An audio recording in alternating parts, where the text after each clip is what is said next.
Joining us now is Carl Higbie. He's returning to a political role. Carl Higbie is a senior policy advisor with America First Policies. He's a former Navy SEAL who served 2 tours of duty in Operation Iraqi Freedom, reaching the title of Special Warfare Operator First Class. And he's with us now. Carl Higbie, good to have you with us, sir. Hey, thanks for having me on, John. Carl, what is your new role with America First Policies, and what are you going to be working on? So right now, I came on as the director of advocacy. I'm here to help push President Trump's agenda, things like the tax cuts. We were just in Cleveland, Ohio last week with Vice President Pence. And we're going out there because, you're not going to hear from the mainstream media that President Trump is doing anything good.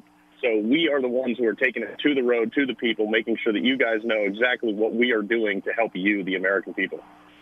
Okay, Carl, so you've been named Advocacy Director of America First Policies. And what do you think in your role in advocating the president's policies? We're going to see a change at the National Security Council. So let's just lay this out, Carl, because you're not involved with the administration now. You have a very different role in the advocacy organization. So I was never a fan of McMaster's. In fact, I got chided by the White House for referring to him as General McMaster of disguise. And I was totally opposed. Yes, they did call me up and asked me that. They said that wasn't a very nice thing to say and that I really shouldn't say that on the air. So I told them that I would stop calling him General McMaster of disguise. And, of course, he was the architect behind adding another 5,000 troops to Afghanistan. And then we called that McMaster's War. I also got hollered at for that.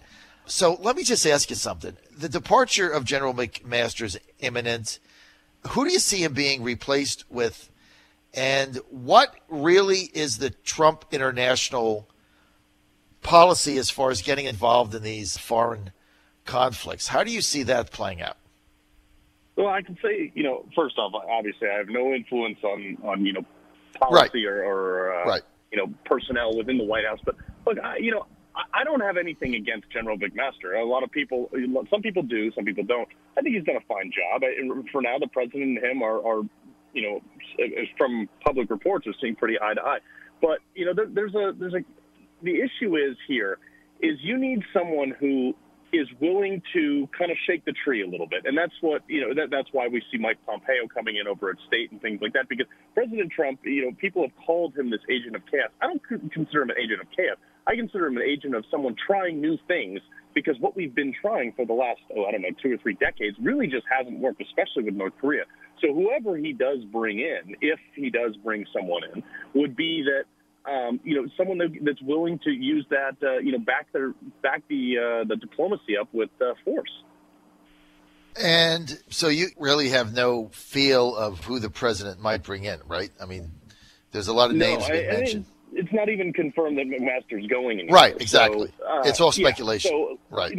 That's one of those bridges, like we as the outside group, we're not going to comment on his personnel stuff because, quite frankly, I just don't know. I don't know anything beyond you. But, I just don't see a problem with General McMaster right now. I think he's doing a fine job.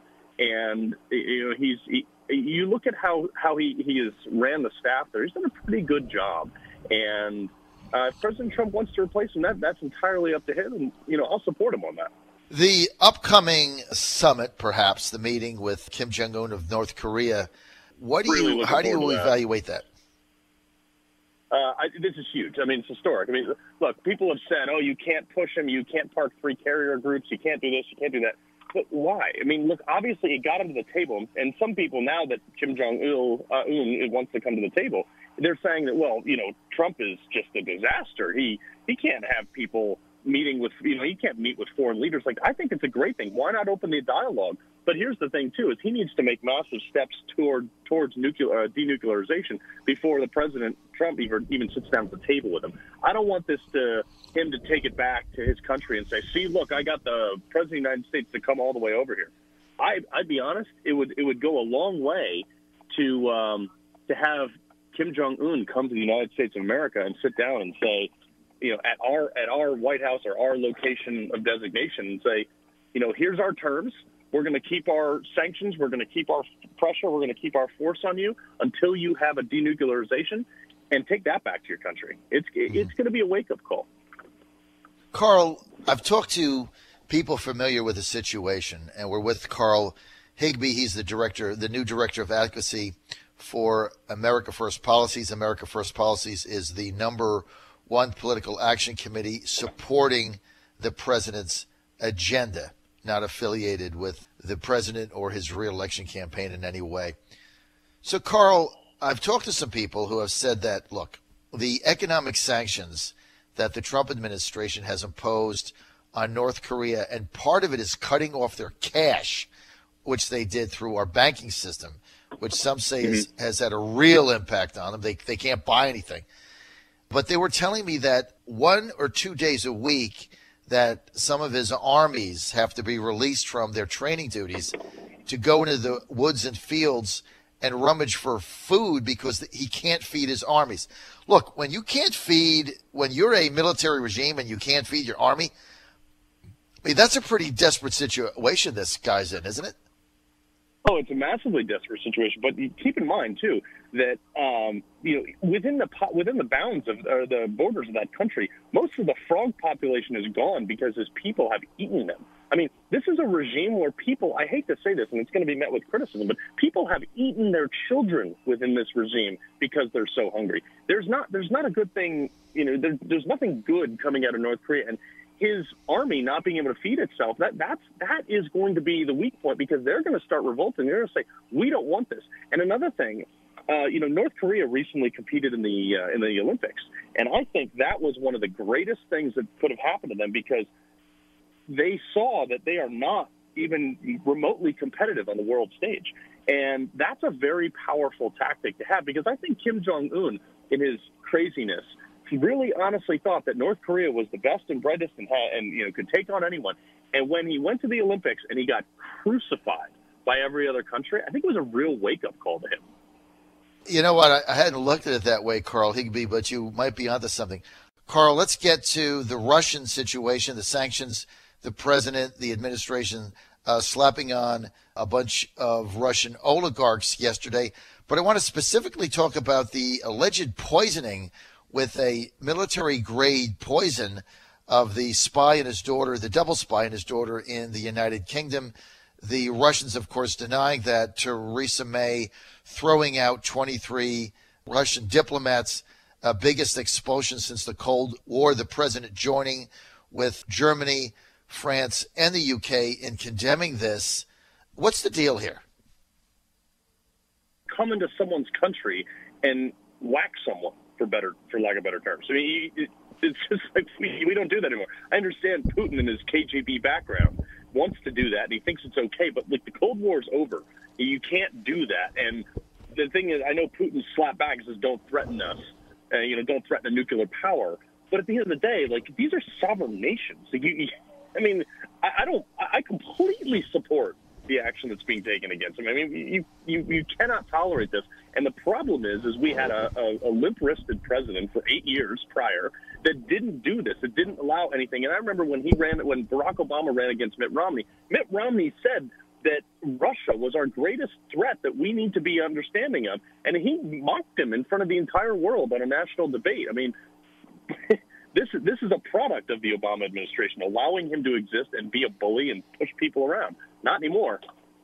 Well, look, not anymore. But on the other hand, the president has said, I don't really want to condemn the Russian Federation just out of hand. Let's try to work with them. Maybe they can help us in Syria, help us in the Middle East.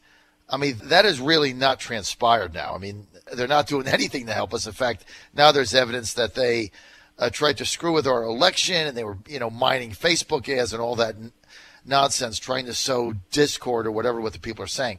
So that's not worked. Let's get to the Iranian deal. Part of the reason why the president fired Rex Tillerson is he was trying to back channel a way to keep it in place, get some concessions from Europeans to maybe fix it a little bit.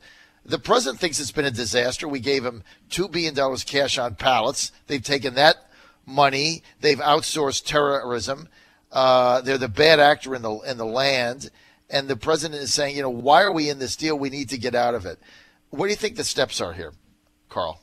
Well, I mean, the first steps was getting rid of someone who wanted to keep it, which was Rex Tillerson. Like, I think Rex did. I had a lot of respect for Rex. I think that he might not have been my first choice for Secretary of State, but you know what? He worked well with the president when he was there, and then now the president said, "All right, look, you've done what I've asked you to do to an extent. Now it's time to move on and get someone in here like Mike Pompeo who really sees eye to eye." That Iran deal, we all know that was complete disaster. I mean, there was nothing good for America that came out of it. We gave them money, they got flexibility, they got all these things that they wanted. We didn't get anything out of it. They get to self-inspect their own nuclear reactors. I mean, to me, that's insane. Totally insane. So I want to get your take on one more issue because I'm going to Qatar this weekend. There's a major dispute here. Well, there's just a major dispute with the Qatari government and the Saudis, UAE, how the U.S. fits into it. So, I've gotten both sides of it. I'm just going to go there and find out for myself and report back to our audience. Okay. I mean, good for you, man. I was there. I just would have no desire to go back to that place. Why? I was there while I was in the military, and for me, it was one of those things like, we use it for strategic advantage in having our base there, but for you as a civilian to want to go over there, good on you, but I just don't find that as a great vacation. Well, it's work. Based on your knowledge there, the Saudi UAE embargo of the Qatari government and this conflict they've got going on in the Gulf, it's based on the Saudis saying that, they've been involved in funding terrorists. They view the Al Jazeera network as a platform of propaganda. Are the Saudis correct? I mean, what have you seen there? It's a pretty complicated situation. And before America gets any more involved in that, we need to look back. I mean, look at what happened in Syria. I mean, we had, half a dozen or so different variables there, which, we had Russia, we had the Kurds, we had the Sunnis, the Shiites, the Turks, us, Saudi. There was so many variables that we went in there. We didn't actually understand what was going on. So before we get involved in this one, I think it's, and to be honest, like, good on you for going over there and reporting it, because you're probably going to know more about it than I do when you get back. And, we have to understand wholeheartedly what we get into. Who are the state sponsors of terror? How are they paying for it? I mean, we know Iran is involved, but we need to understand that. And sometimes we do understand it, and we fail to take the necessary steps. And that's why I'm so excited we have someone like President Trump, because he's willing to say, whoa, hold on, this is dumb. We're not funding this anymore, and actually put a stop to it.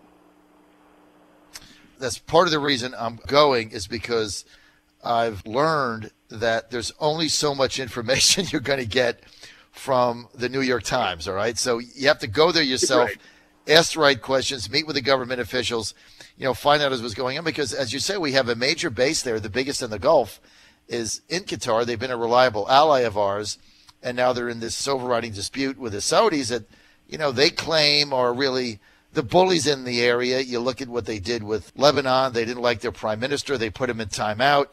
And so I'm going to try to get, in the time that I've got, to get more information on it. And, Carl, when I get that, we'll have another conversation on it.